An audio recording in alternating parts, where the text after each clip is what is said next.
सुश्रुत संहिता का पठन आज गुरुवार और 28वां अध्याय हम शुरू करने जा रहे हैं सुश्रुत संहिता में।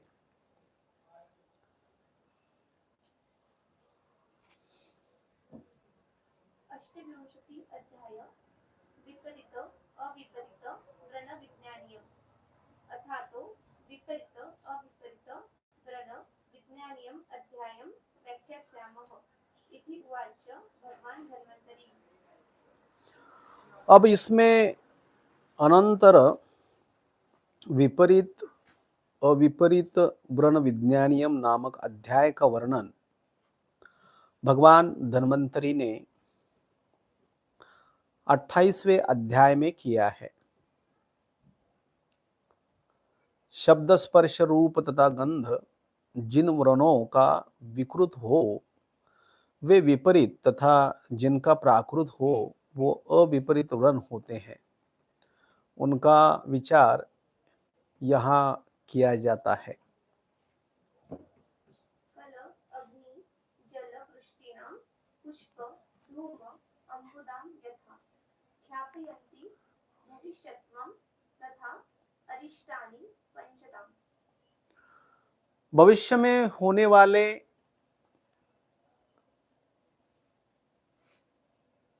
जल फल अग्नि और जल वर्षा का ज्ञान जैसे पुष्प धूम और मेघों द्वारा होता है उसी प्रकार अरिष्ट लक्षण भविष्य में होने वाले मृत्यु की सूचक होती है।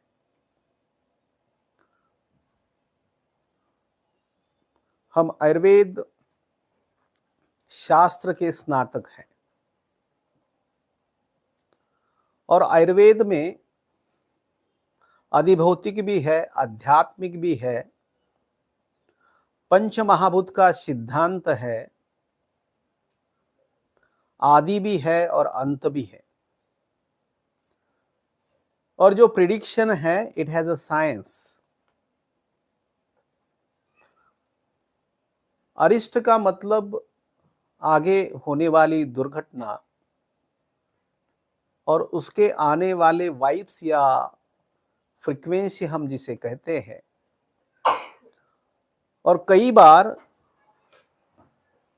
इस तरीके के जो भी लक्षण होते हैं वो दिखाई देते हैं तो उसे अरिष्ट कहा जाता है।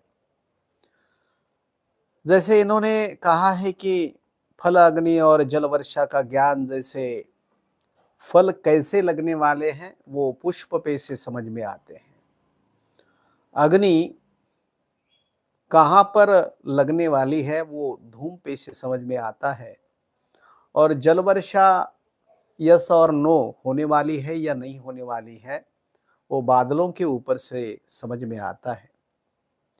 सो कालाय तस्मै नमः, समय जो होता है आने वाले समय के बारे में कुछ न कुछ हिंट्स आपको देता है। जो एक्चुअल नम्र है, जो सुनता है उसकी, या काल के समय झुका रहता है, नेचर के सामने झुका रहता है, उसको इस चीज का ज्ञान होता है। और जो अहंकारी होता है, जिसको बुद्धि का विभ्रम होता है, वो एक्चुअल इन बातों को सुनता नहीं है।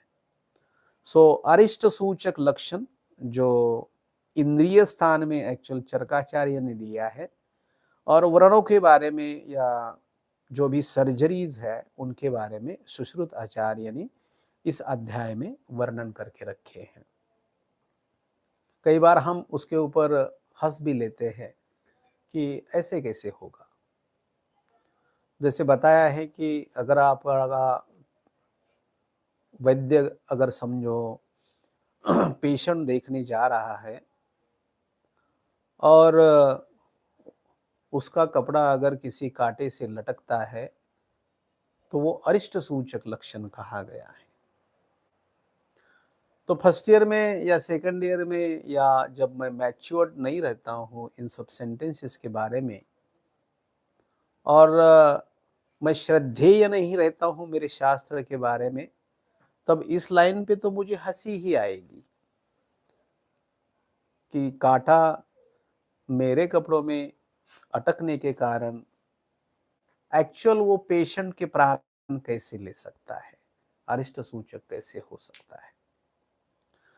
लेकिन एक 20 साल के बाद जब मैं शास्त्र पढ़ता हूं तो, और मैं श्रद्धेय रहता हूं, नम्र रहता हूं उसके सामने, तब मेरे में एक सेंस डेवलप होता है।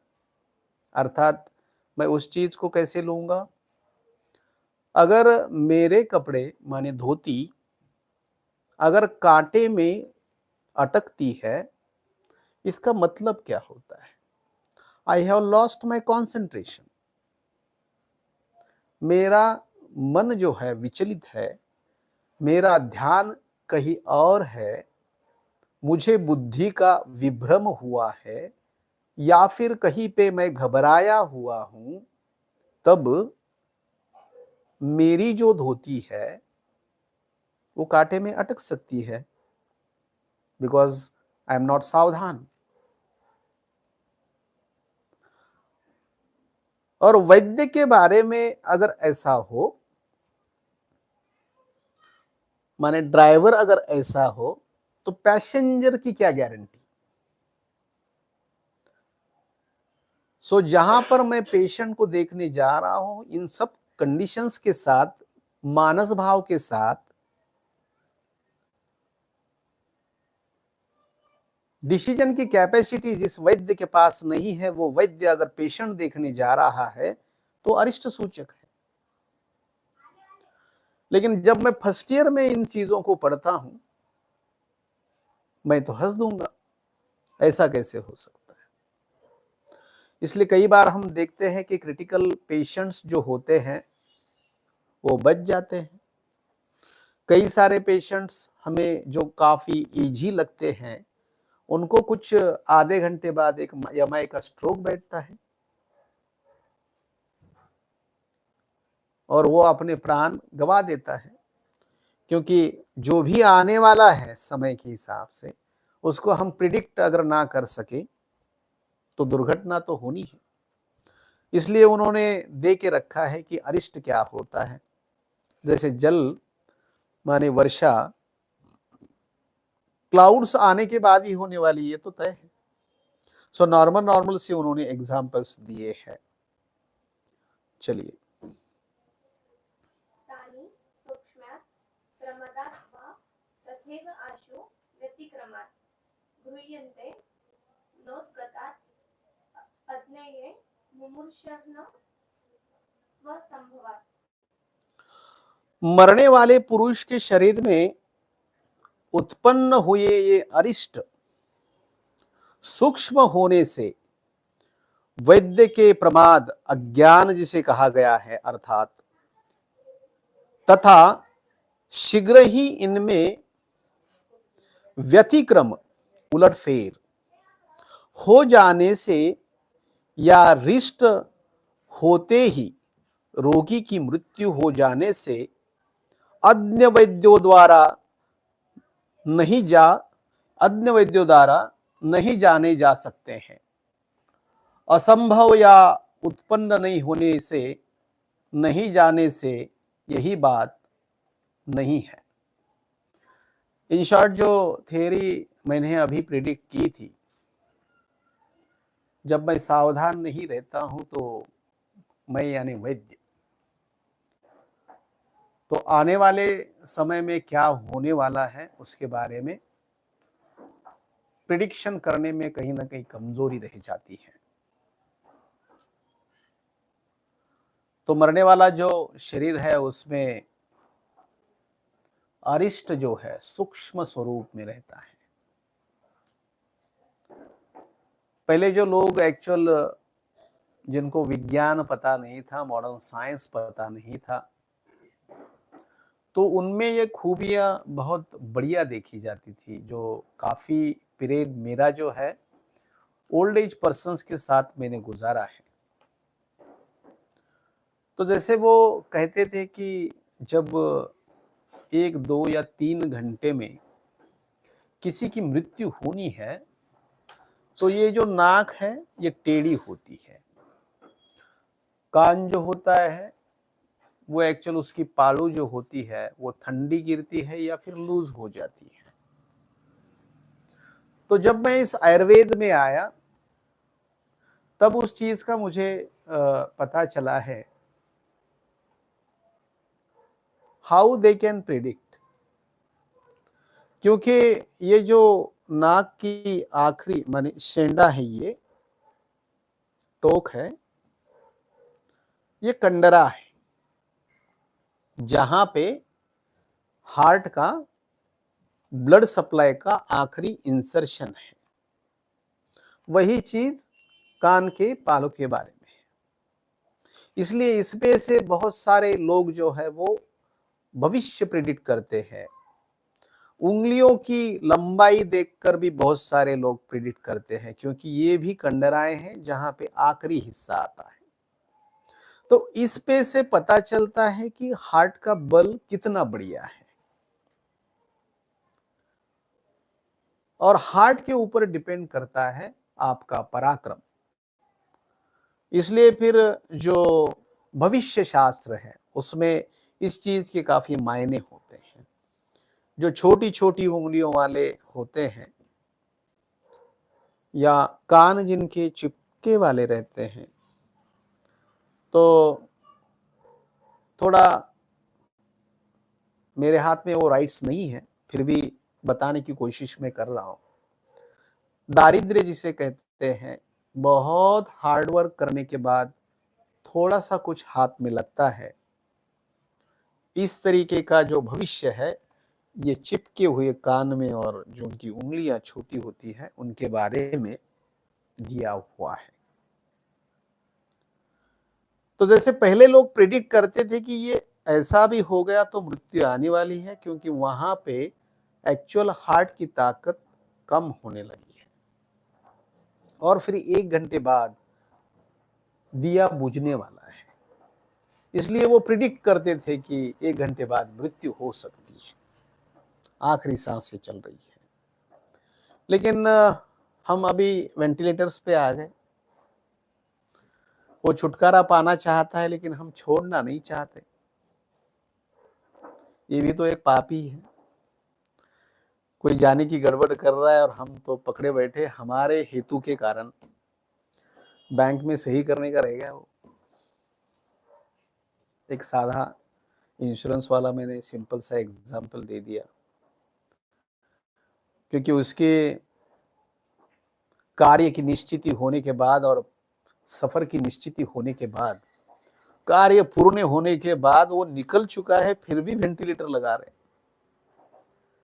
और सोशल प्रेशर की वजह से, पर्सनल प्रेशर की वजह से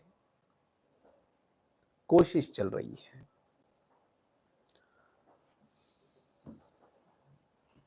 ध्रुवन्तु मरणं पृष्ठे ब्राह्मणस्ततः कीलामलेः रसायन तप ओजप्र तत्परेर्वा निवार्यते।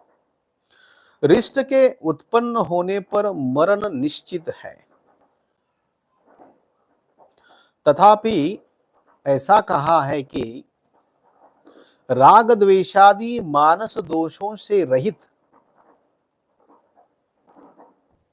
ब्राह्मणों के द्वारा अथवा रसायन तप और गायत्र आदि जपने पे परायण पुरुषों द्वारा यह मृत्यु निवारित हो सकती है।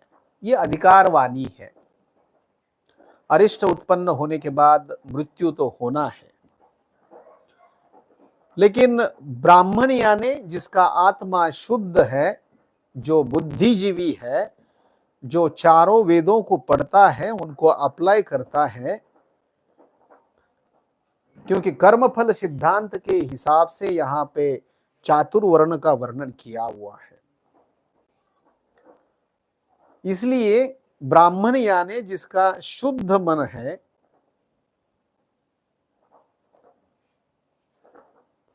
राग द्वेषादि मानस दोषों से रहित, जिसे हम स्थित प्रज्ञ कहते हैं, जो सद्गुरु स्वरूप रहते हैं,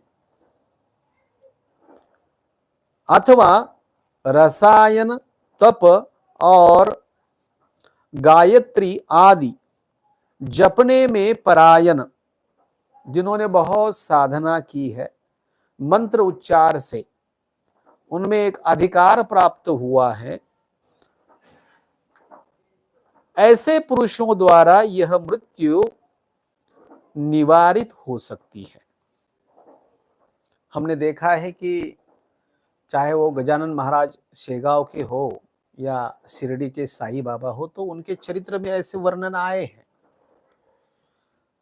कई बार सीरियल्स के द्वारा वो जो प्रसारित होती है उनमें ये कहानी दिखाया जाता है कि वो राख जो होती है, जिसे हम क्या कहते हैं, विभूति कहते हैं, तो वो विभूति कपाल के ऊपर लगाने के बाद या फिर हल्की सी मुंह में डालने के बाद, सर के ऊपर हाथ रखने के बाद वो बच्चा जीवित होता है। तो वो ये सेंटेंस है कि जिन्होंने अपना पूरा जीवन एक तप, सभी लोगों की अच्छाई के लिए व्यतीत किया है, जिसे हम साधना कहते हैं, ऐसे परम संतों द्वारा इस तरीके के अरिष्ट सूचक होने के बावजूद मृत्यु निवारित किया जा सकता है। नक्षत्र पीड़ा बहुधा यथा कालं विपच्यते तथैव अरिष्टपाकं च ध्रुवते बहवो जनाः। जिस प्रकार विशिष्ट नक्षत्र पर स्थित हुए ग्रहों की पीड़ा विशिष्ट काल पर फलवती होती है, उसी प्रकार अरिष्ट का फल भी विशिष्ट समय में होता है, ऐसा बहुत लोग कहते हैं। जो भी अरिष्ट दिखते हैं उसका एक फलित होने का समय है।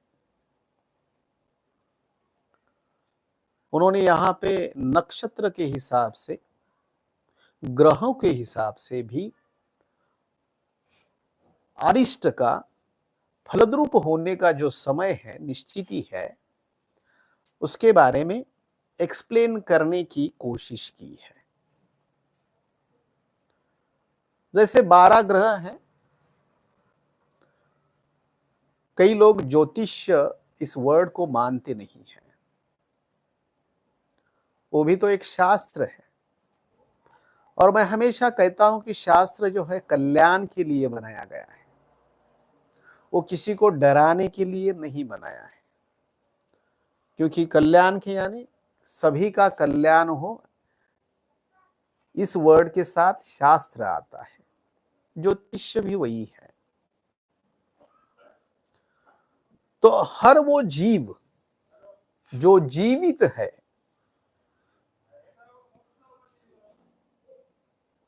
उसकी एक कुंडली है। चाहे आप वो पौधा समझो, ह्यूमन समझो, या किसी प्राणी के बारे में आप बात करो, जहां पे जीव है, जीवित है, उसको कुंडली है। और जो भी ग्रह है, हर ग्रह की गुण के हिसाब से प्रॉपर्टीज दी हुई है। जैसे राहु नाम का ग्रह है, जिसे काफी बुरा कहा जाता है। तो ज्योतिष क्या होता है वो मैं पहले बता दूं कि 12 के आंकड़े पे, समय पे कुंडली निकाली जाती है ना, समय के हिसाब से। समझो 12:05 पे आपका जन्म हुआ है, तो उसके हिसाब से उस समय की कुंडली निकाली जाती है। और ग्रहों की जो स्थिति है उसके हिसाब से एक्चुअल कर्मफल सिद्धांत जो है उसका प्रिडिक्शन आपको बताया जाता है। 12:30 होते हैं तो आपके ग्रह आपके अगेंस्ट है, और वही अगर वो 9 के ऊपर आंकड़े हैं तो आपका समय आने वाला है, इसलिए आपके स्टार नजदीक आ रहे हैं। और जब 12 बजते हैं या 12:05 होते हैं तो आपके जैसा कोई व्यक्ति ही नहीं है। तो इससे हड़बड़ाने की क्या जरूरत है? ये तो जिद हो गई कि हमारा समय हमेशा बना रहे। जैसे मैंने कहा कि राहु ग्रह है, उसका कुंडली में होना तय है। अब अगर गुरु ग्रह है और आप अगर एक खुद को भाग्यवान समझ रहे हो कि मेरे जैसा सुखी आदमी नहीं है, तो राहु में चिंताएं होना नॉर्मल सी बात है। अब उसमें भी थोड़ा अगर हम डीप जाते हैं तो अक्षांश रेखांश की परिभाषा उसमें दी हुई है, या जो राहु है उसकी अवस्थाएं भी दी है, बाल्यावस्था, तरुणावस्था, वार्धक्य अवस्था। जैसे कहा जाता है, आई डोंट नो, लेकिन जो भी अंबानी की कल परसों जो शादी हुई, उसकी जो पूरी प्रोग्रेस है वो राहु की महादशा में है। जब राहु एक्चुअल छोटा रहता है बचपन में, राहु यानी काटने वाला, तो हम आयुर्वेद की परिभाषा से उसको ऐसा भी कह सकते हैं, न्यूरोस्टिमुलेंट। जो सर्प का विष होता है, इट इज स्टिमुलेंट, और उसके ड्रग्स के तौर पर भी उसका यूज किया जाता है। या पहले के जमाने में सर्प कन्याएं भी होती थी। तो स्मॉल पोर्शन वाला जो राहु है वो आपको हमेशा एक्टिव रखता है। दिस इज द प्रिडिक्शन, ग्रहों का, ज्योतिष्य का सेंटेंस में आया है, इसलिए मैं बता रहा हूं। मैं ज्योतिष्य में डीप नहीं जाना चाहता हूं। तो राहु स्मॉल पोर्शन में स्टिमुलेंट का काम कर रहा है, और वही अगर समझो यौवन अवस्था में है टॉप मोस्ट पोजीशन पे, वो डंक भी मारने वाला है। मुझे सावधान रहने की जरूरत है, क्योंकि राहु में काफी गुस्सा आता है, स्टिमुलेंट है। तो जो भी मेरा गुस्सा है, हार्ट रेट है, मुझे पॉजिटिवली यूज करना है, मेरे वर्क के लिए यूज करना है, मुझे हमेशा भागदौड़ करनी है, हर चीज में मुझे ग्रोथ करनी है, ये अगर मेरी साइकेट्री है तो राहु मुझे मदद करेगा। तो ग्रहों के बारे में फलित जो है समय के हिसाब से है, वैसे ही अरिष्ट जो है, अभी भी बीज बोया गया अरिष्ट के बारे में, तो उसका फलद्रूप होना समय की बात है। और जो वैद्य चाणाक्ष हो, समय के सामने झुका हुआ रहता है, कालाय तस्मै नमः, फिर से एक बार कह रहा हूं, और हमेशा नेचर के सामने भी झुका हुआ रहता है, जिसे हम गॉड कहते हैं। हमारे प्रिंसिपल्स के सामने, आयुर्वेद तत्वों के सामने भी झुका रहता है। उन्हीं को ये वाइब्स आते हैं, क्योंकि अभी अलग अलग टाइप्स के वैद्य हैं।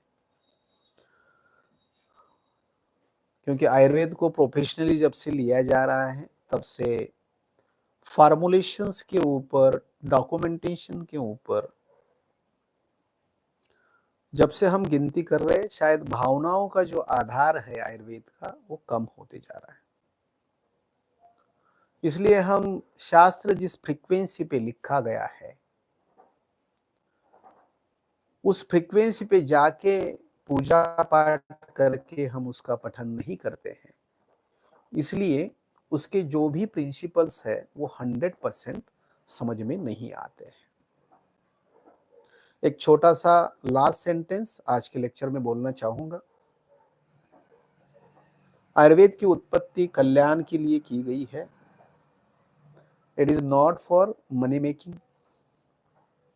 अगर आपके दिल में प्रपंच को संभालते हुए ये छोटी सी याद अगर रहती है कि ये कल्याण के लिए है और ये आशीर्वाद है ऋषि मुनियों द्वारा दिया हुआ, और हमें जिम्मेदारी दी गई है इसको आगे पहुंचाने की। ऐसा कहकर अगर आप आयुर्वेद पढ़ते हो दिल से और समझते हो तो फिर इस तरीके के अरिष्ट भी समझ में आते हैं। तो आप ख्याति कहां पे प्राप्त होती है? इंद्रिय स्थान आखिरी में क्यों दिया है चरकाचार्य ने? Because it is a subject of maturity, subject of destiny, और वो भाग्य है इंद्रिय स्थान समझना और प्रेडिक्शन समझना।